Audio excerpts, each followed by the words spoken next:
Jorge Volpi es uno de los escritores mexicanos más premiados. Ha publicado una novela que explica el origen de las crisis financieras que nos azotan.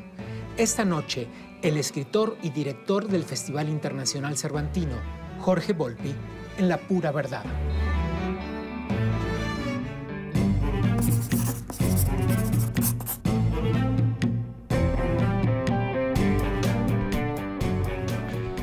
Memorial del Engaño es un libro que habla de cómo la economía del planeta se maneja desde unas pocas oficinas en el mundo, algunas veces siguiendo planes estratégicamente trazados y otras siguiendo casi caprichos personales, ¿no? De eso hablas, entre otras cosas, en este libro. En efecto, yo en esta novela que trata sobre la gran recesión o la crisis financiera que empieza en 2007-2008 y que en buena medida se prolonga hasta nuestros días, sobre todo en algunos países europeos donde sigue siendo algo cotidiano, me propuse hacer algo muy distinto de lo que hacían los novelistas en el siglo XIX para retratar temas económicos. Ellos querían retratar a los invisibles de su época. Y los invisibles de su época eran justamente ese proletariado que siempre sufría por las decisiones económicas que se tomaban más arriba. En nuestra época creo que lo que ha cambiado es que los invisibles ahora son justamente esos pocos poderosos que en realidad gobiernan económicamente el mundo. No le contaremos a la gente mucho sobre la novela, solo diremos que el protagonista es uno de los tantos estafadores que se llama casualmente igual que tú. Exactamente.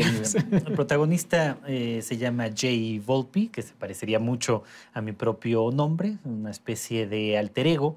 Es precisamente uno de estos grandes estafadores, semejante a Bernie Madoff, aunque en una proporción mucha menor, exactamente, a todos estos grandes pillos que se aprovecharon de la coyuntura que iba a dar lugar primero a la gran burbuja inmobiliaria y financiera y posteriormente cuando esta revienta esta gran recesión para volverse millonarios, para crear estructuras que iban a terminar por volver a millones de personas afectadas por sus decisiones. Cuando los comunistas hablan de comunismo, hablan de ideales. Y cuando los capitalistas hablan de capitalismo, hablan de técnicas financieras minuciosamente pensadas. ¿Cuál de las dos cosas se parece más a la verdad? En esta novela aparece tanto ese mundo comunista, sobre todo durante la Segunda Guerra Mundial, como ese mundo hipercapitalista o de capitalismo salvaje de los últimos años. Y la realidad es que al compararlos nos damos cuenta de que son dos proposiciones profundamente ideológicas ambas. Aunque actualmente quisieron vendernos estas medidas económicas como puramente técnicas, en realidad se trataba de medidas profundamente ideológicas para que en teoría solo las leyes del libre mercado pudieran regular la economía. Y como hemos visto, eso también llevó a la catástrofe. Ha provocado que millones de personas pierdan sus casas, sus ahorros, en aras también de un ideal, del ideal de que el Estado no intervenga en absoluto en la vida de los individuos. ¿Será que entonces, en contra de lo que todo el mundo nos dice, nuestra economía global no está basada en la producción, sino en la especulación? En buena medida también se demostró en esta gran recesión que está altamente basada en la especulación, en que este aparente juego simplemente de las fuerzas del mercado propiciaría una mayor producción, propiciaría por lo tanto una mayor riqueza y una redistribución de la riqueza poco a poco siguiendo esa mano invisible de Adam Smith. Una cámara lenta absoluta para la historia de la humanidad. Exacto. Y eso también lo hemos visto, no ha ocurrido. Quienes han pagado esta crisis ha sido esencialmente la clase media de todos estos países. Dijiste que tuviste esta idea de la novela en la cabeza desde la crisis del 2008. ¿Desde entonces para acá has estado investigando el tema o dejándolo crecer en algún lugar oculto de tu cabeza? Pues sí, cuando empieza esta crisis, sobre todo, digamos, ya visiblemente en el verano del 2008, me pareció que era un buen tema. Primero porque tenía cierto componente autobiográfico. Habiendo nacido en el 68 en México, me ha tocado vivir una enorme cantidad de crisis y ver lo que le pasa a la clase media con esas crisis. Mi padre, que era médico, cambió drásticamente su nivel de vida después de la crisis del 82. Entonces quería explorar cómo funcionan estas crisis. También es una especie de exorcismo, digamos. Sí, también para mí es un exorcismo. Es una manera de tratar de entender quiénes ganan en estas crisis y qué pasa con ese dinero que aparentemente se esfuma. No se esfuma, se va en fiestas impagables, en yates, en aviones privados. Sí, y luego en rescatar a los bancos, en rescatar Sí. a las instituciones financieras. ¿Crees que las personas que invierten en este tipo de fondos que prometen utilidades infinitamente mayores a lo racional, lo hacen empujados por la ingenuidad o por la avaricia? Pues por una mezcla de ambas. Por supuesto, uno siempre tiene el anhelo en la sociedad capitalista de volverse rico de la noche a la mañana. Es algo que está casi inscrito en el modelo ideológico del capitalismo.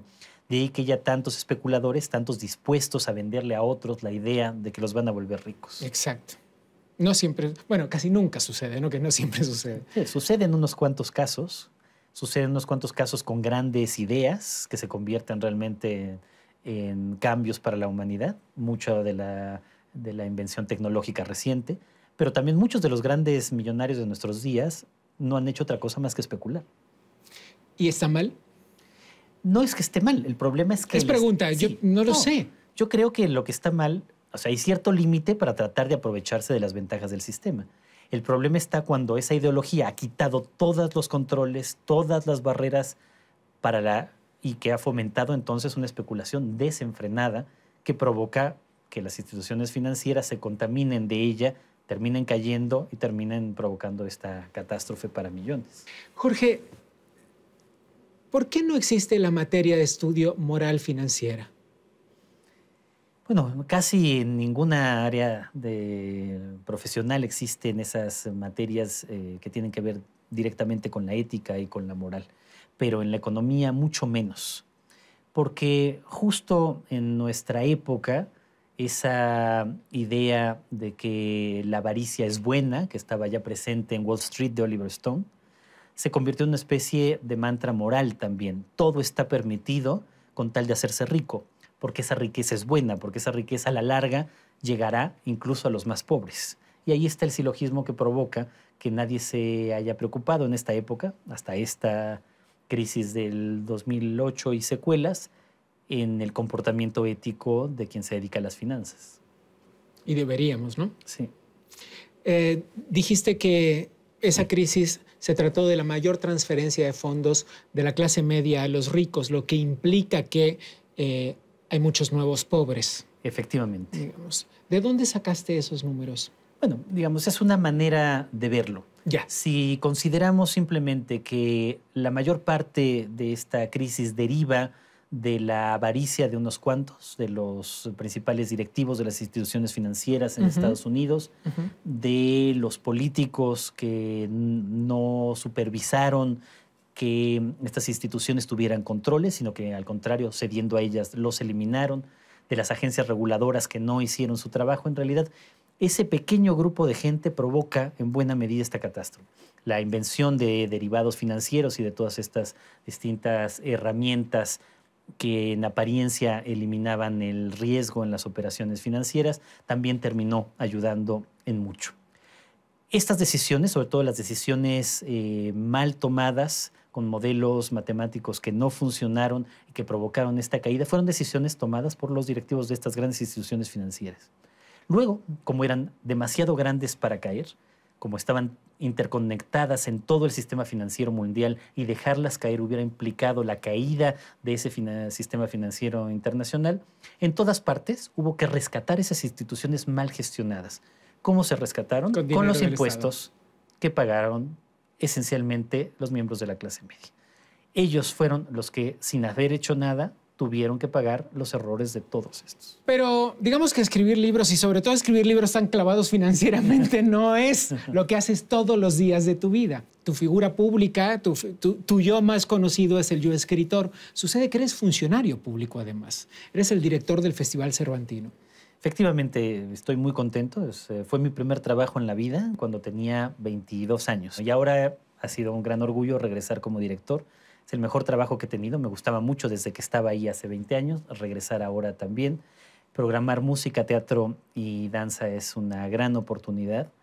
Y estoy muy contento. Jorge, ¿un escritor necesita un trabajo de hombre serio? Esto lo discutí mucho con amigos míos toda la vida.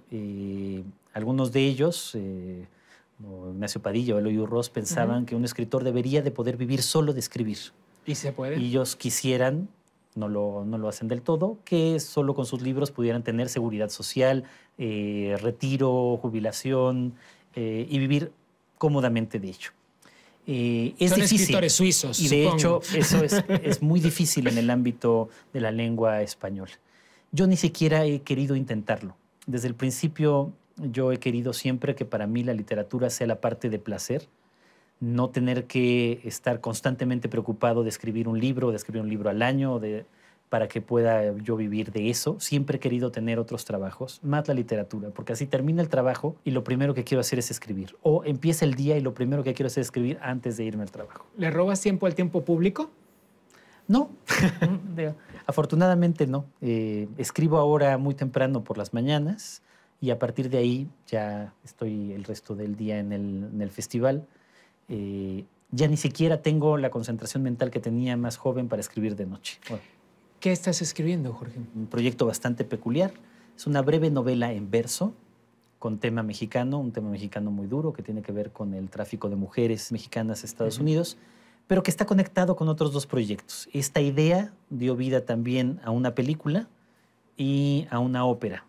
La ópera, que se llama Cuatro Corridos, se estrenó en Estados Unidos hace un par de años, y la película, que dirige David Pablos y produce Canana, se estrenará seguramente en la segunda mitad del año. Entonces, digamos, hay 3 proyectos interconectados con el mismo tema que se titula Las Elegidas. ¿Qué veremos en el Festival Cervantino este año? Los países invitados son Colombia, Perú y Chile, que forman con México la Alianza del Pacífico. El estado invitado es el estado de Morelos.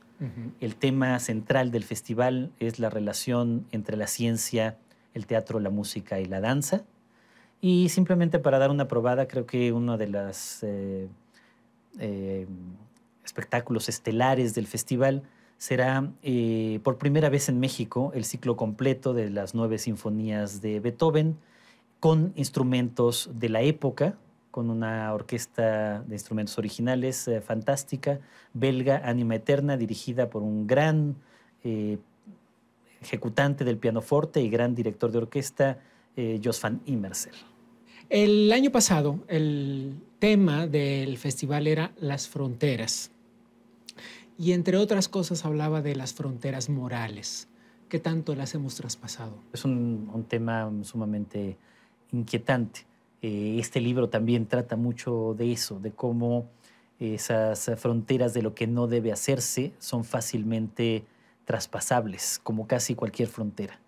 Y es el momento en el cual uno tiene que preguntarse como individuo y como sociedad hasta dónde hemos cruzado esas fronteras que no deberían de pasarse nunca. Yo creo que casi todos los días, casi todas las personas. Casi todos los días. Por que haya fronteras rígidas y otras mucho más flexibles. Hay que saber elegir qué fronteras cruzar y qué fronteras quedarse de este lado. Exacto. A tiempo. Brindo por eso y Salud. por ti. Muchas gracias.